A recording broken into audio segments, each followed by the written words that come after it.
On my 21st birthday party, I was overjoyed and waiting to get engaged to my childhood sweetheart, Ethan Miller, but he abandoned me for Jessica Bell's cry for help. At a time when my father was seriously ill and my family's reputation was tarnished. In despair, Julian Vanderbilt, the heir to the top consortium admired by the whole city, descended from the sky, knelt on one knee, and held up a pink diamond \. He doesn't deserve you, Olivia, marry me. A carefully planned redemption, or the beginning of another abyss? Only when the truth is revealed layer by layer did I realize that fate's favor had already quietly arrived. In downtown New York City, the Thompson family manor is brightly lit, crystal chandeliers refract dazzling light, and the air is filled with a mixture of champagne and top-notch perfume. Today is my 21st birthday party, and it is also the engagement banquet that Ethan Miller and I have tacitly agreed to. I was wearing a haute couture dress, standing at the top of the spiral staircase,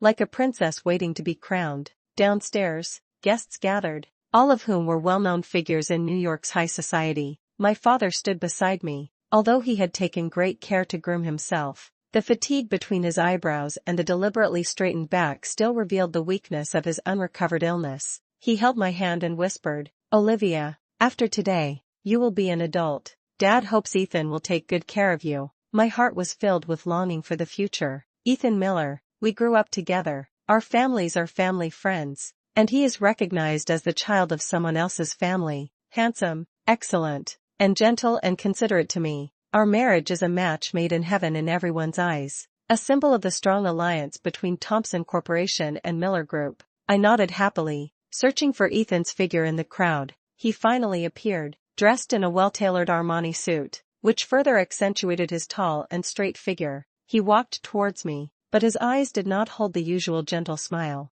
Instead, carrying a hint of barely perceptible anxiety, he walked to the bottom of the stairs, looked up at me, and his smile was a little forced. "Olivia, you look beautiful today." His voice was a little ethereal. Father looked at him with satisfaction and was about to speak, to hand my hand over to him, completing this symbolic ritual. Just then, Ethan's phone in his pocket suddenly vibrated. Almost immediately, he took out his phone, and his face changed drastically when he saw the name flashing on the screen. He quickly walked to the corner and answered in a low voice, but I was close enough to vaguely hear a few words. "Jessica, don't be afraid, I'll be right there." Jessica Bell, the older sister who always followed Ethan around. In name, she was the daughter of the neighbors. Her parents died early, and she was half adopted by the Miller family. In reality, the way she looked at Ethan was never like a sister looking at her brother. My heart skipped a beat, and a bad feeling instantly grabbed me. Sure enough, Ethan hung up the phone, his face looked terrible,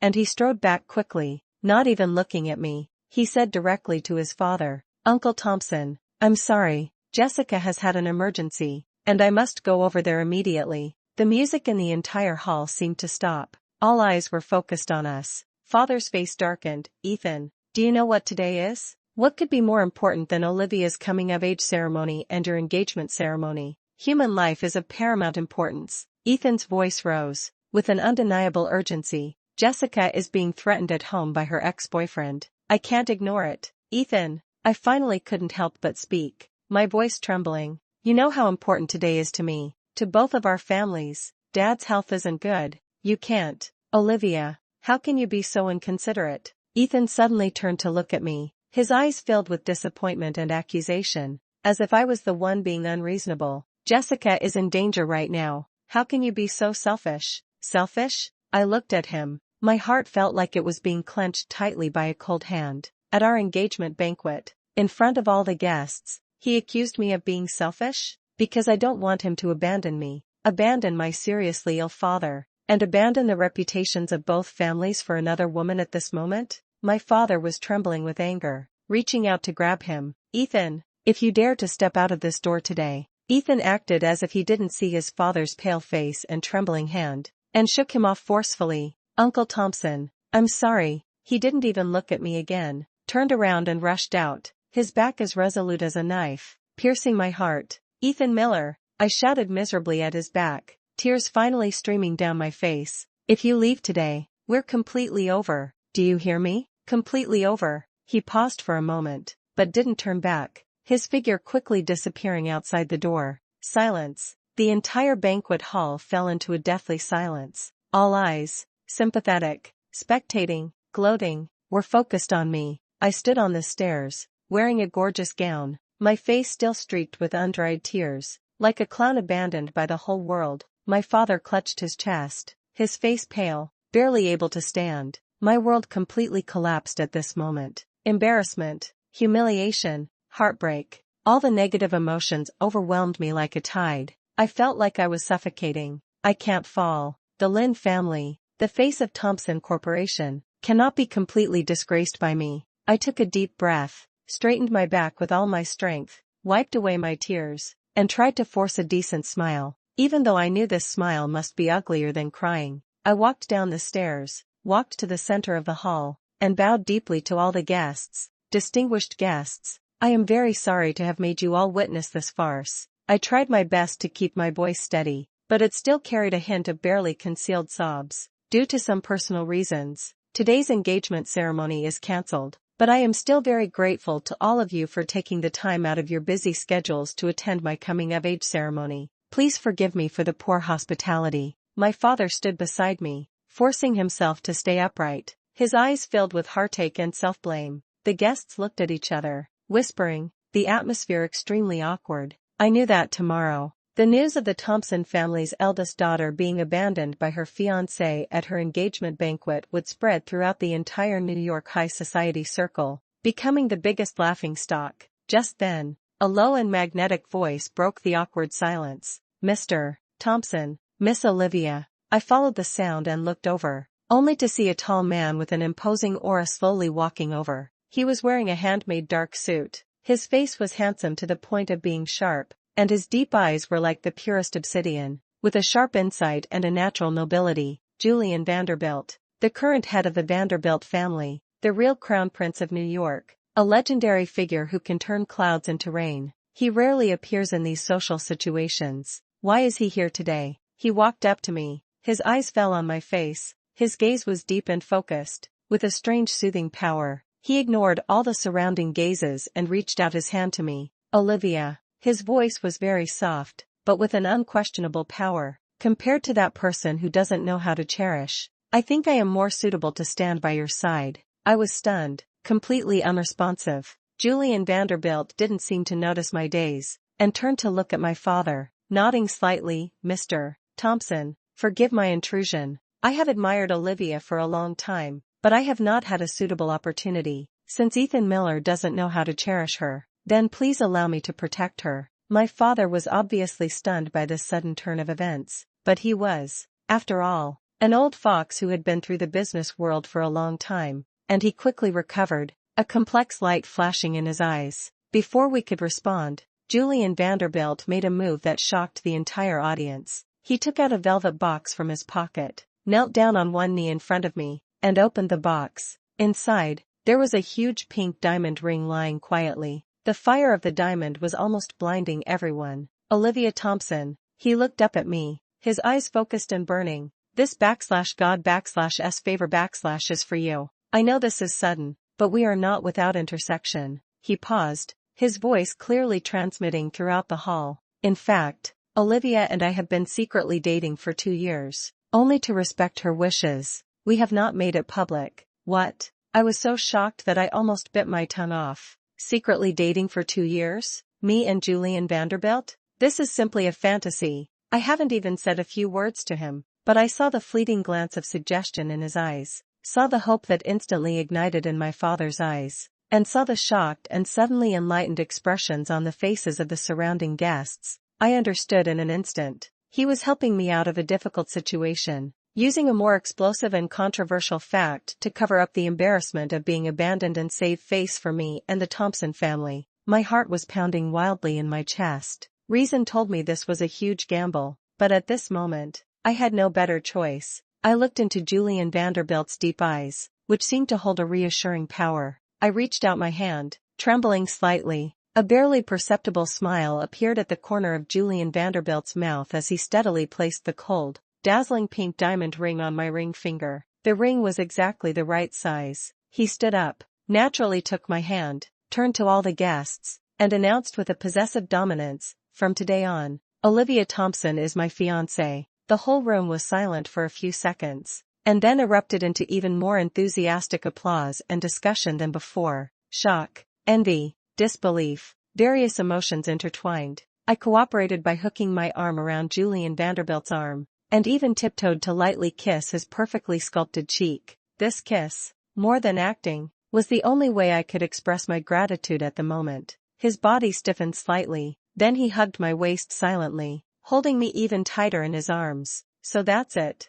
No wonder Ethan Miller lost his composure and left. The real deal came knocking? I knew it. How could the little princess of the Thompson family be interested in that Miller boy? It turns out she's been with Mr. Vanderbilt all along. This is a true match made in heaven, God's favor. I heard it's a rare treasure that money can't even buy. The public opinion instantly reversed. I went from a pitiful cast-off to the future mistress of the top-tier Vanderbilt family, and Ethan Miller, who left in a hurry, became the overestimating failure who was ultimately eliminated. I clearly felt that, with Julian Vanderbilt's announcement, the enthusiasm and flattery that originally surrounded the Miller Group representative instantly cooled down. Without the support of Thompson Corporation, the Miller Group's position in New York is precarious. This is reality. This is the survival rule of high society. The banquet finally ended in a strange and excited atmosphere. After seeing off the last of the guests, my tense nerves finally relaxed, and I almost collapsed to the ground.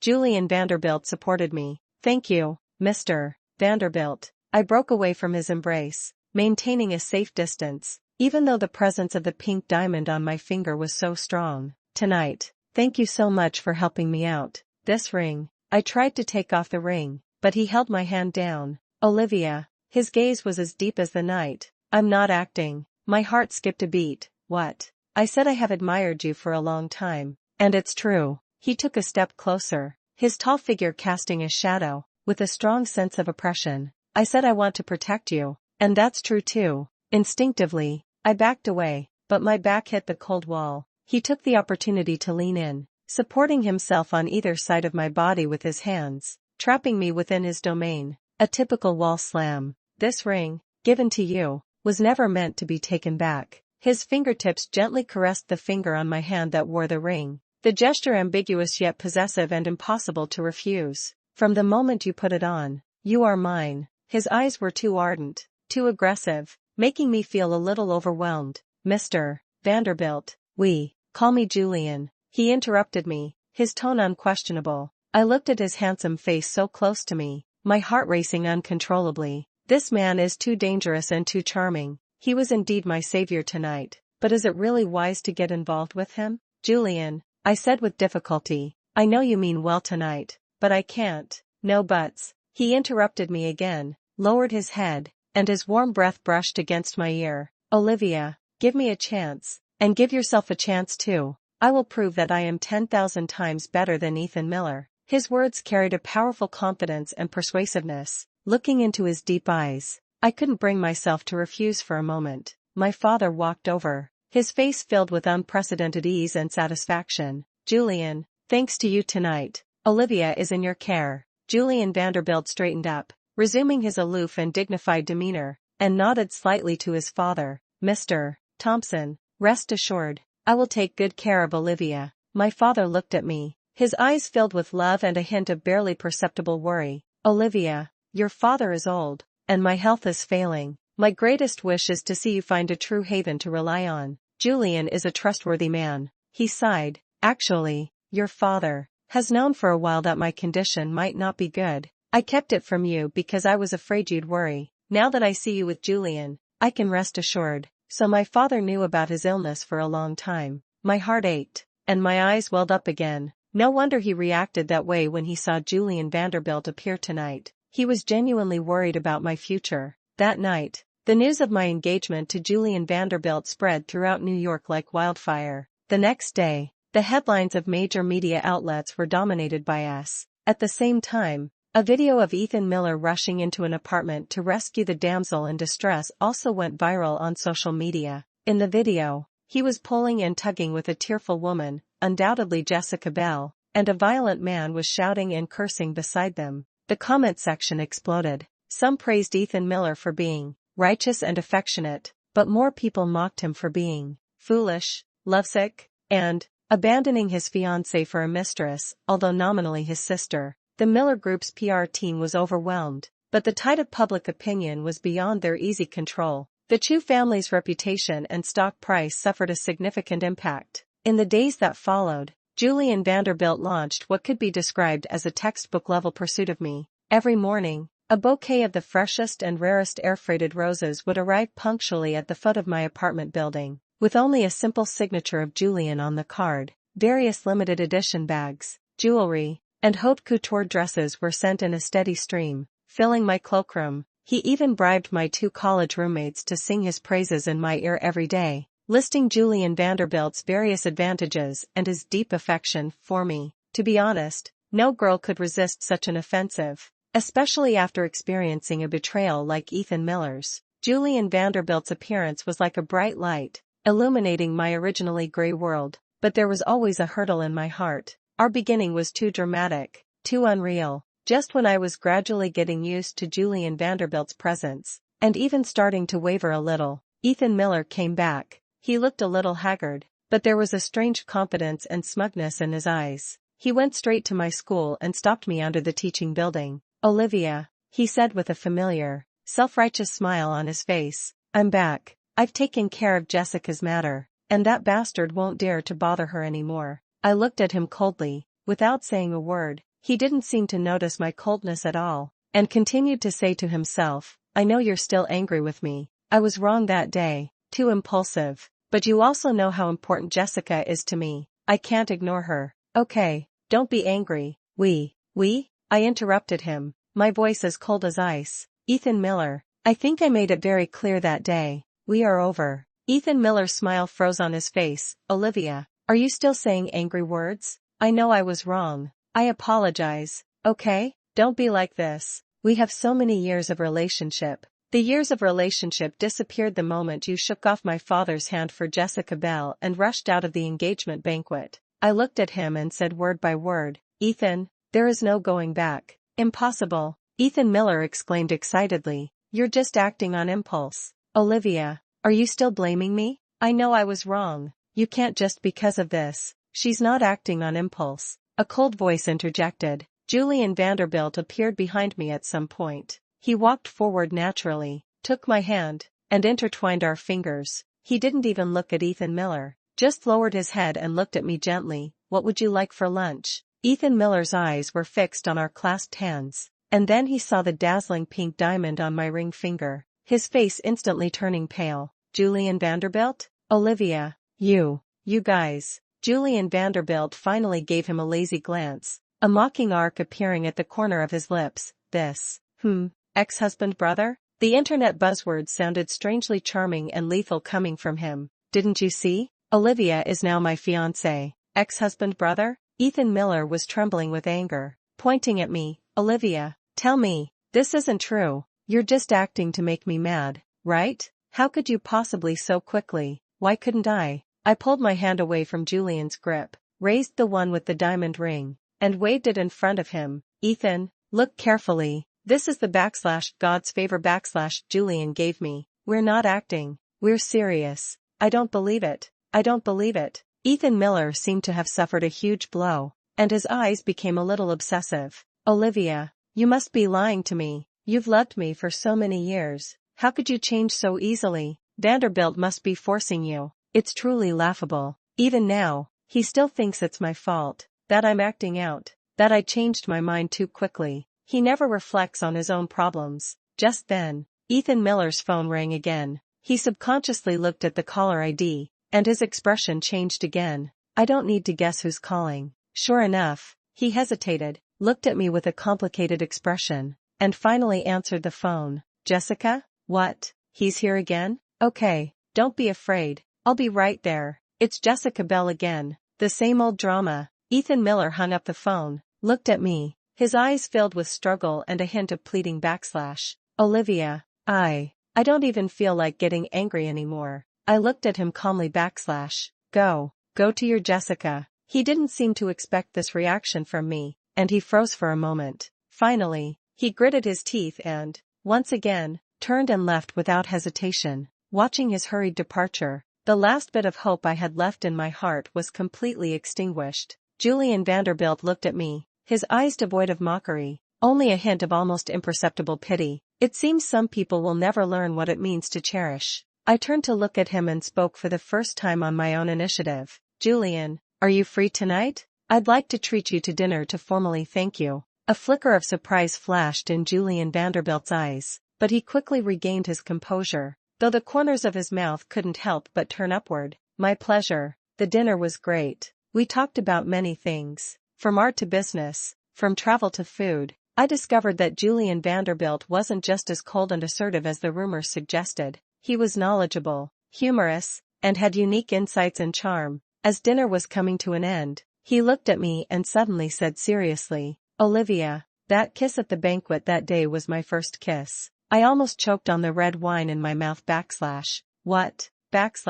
So. He looked at me intently. You have to take responsibility for me. I looked at him acting like a rogue with a straight face and couldn't help but laugh. The gloom of so many days seemed to dissipate at this moment. Looking at the undisguised sincerity and expectation in his eyes, something in my heart quietly loosened. Okay. I met his gaze and made a decision. Then let /s give it a try. Let's try and see if we can really start a new relationship with him. Julian Vanderbilt's eyes lit up instantly, as if he had obtained the most precious treasure. He excitedly grabbed my hand, his grip so strong that it almost crushed my bones. Olivia, you agreed? Yes, I nodded, and a smile couldn't help but appear on my face. That night, Julian Vanderbilt ostentatiously posted a photo of our intertwined fingers with a sparkling pink diamond on my ring finger on his private Instagram account, with only 3 words, My Olivia. This post instantly exploded across social media. The comments were uniformly filled with blessings and exclamations.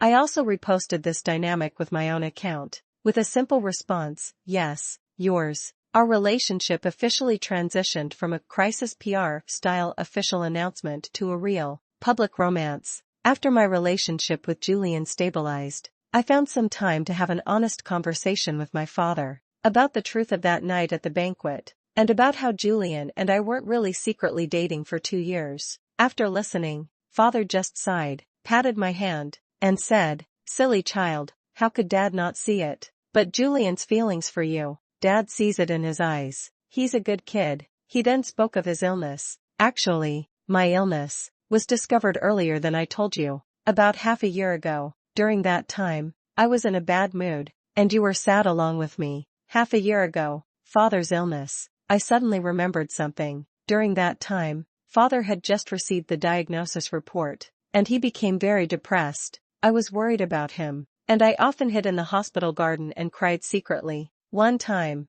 I cried especially sadly, feeling like the sky was about to fall. Just then, someone came over, handed me a handkerchief, didn't say a word, just sat quietly with me for a while, and gently patted my shoulder. At that time, my eyes were blurred with tears, and I only remembered that the person was tall, had a faint cedar scent, and had slender and strong fingers. Because he was wearing a black eye mask that covered most of his face, I didn't see his face clearly. Later, when my emotions calmed down, I wanted to thank him, but he had already left. Later, Ethan came to see me, and he also had a similar cedar scent. I later learned that it was a popular men's perfume, so I subconsciously thought that he was the one who comforted me that day. I was also touched by this for a long time, thinking that although he was sometimes unreliable, he still cared about me at critical moments. I told Julian about this. After listening, he was silent for a moment, then suddenly asked in a low voice, was he wearing a black eye patch at the time?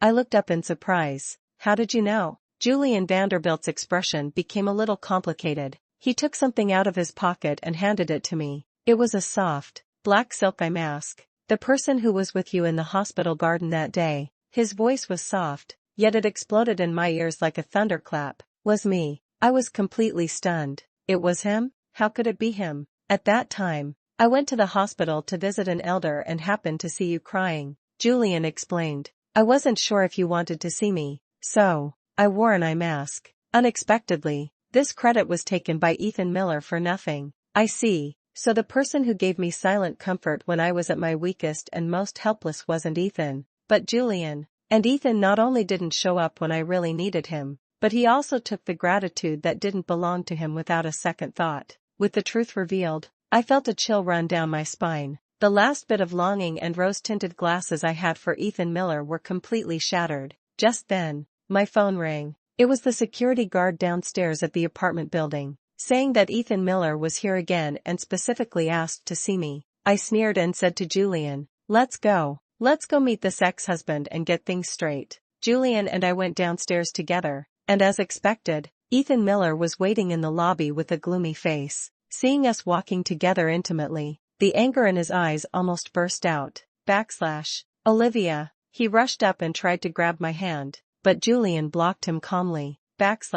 Ethan Miller. I looked at him, my tone calm and unwavering. "I don't think we have anything more to say." "No, I have something to say." Ethan Miller pointed at Julian. "Tell me, are you being bewitched by him? What kind of magic potion did he give you? I can give you anything you want. Miller Group is no worse than Vanderbilt. Come back."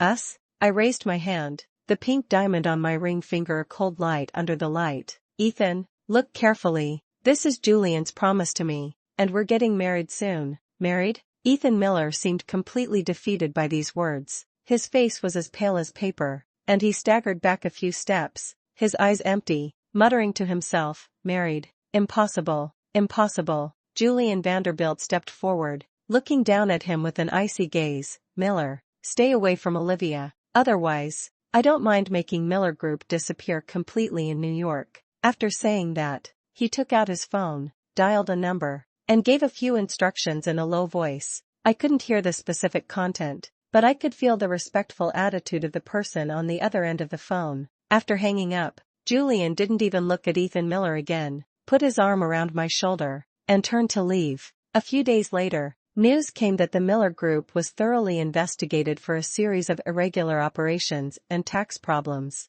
Its stock price plummeted, and it was on the verge of bankruptcy. Ethan Miller's father was overwhelmed and eventually had to sell off a large number of assets, taking his entire family away from New York to an unknown small European country. Ethan Miller himself was even more miserable. Someone revealed on social media that Jessica Bell was not a simple victim at all. She was simultaneously dating several sugar daddies like Ethan Miller, scamming them for money and emotions. After learning the truth, Ethan Miller went to confront Jessica Bell, but was caught on the spot by Jessica Bell's new boyfriend, a muscular fitness instructor, who not only put a bright green hat on his head but also beat him up badly, leaving him with a bruised face and in a miserable state. When I heard these news, I didn't feel any gloating, just a sigh. If I had known this would happen, why did I do it in the first place? Ethan Miller and the Miller Group completely disappeared from my life. Julian Vanderbilt cleared all obstacles for me in his own way. Standing in front of the floor-to-ceiling windows on the top floor of the Vanderbilt Group,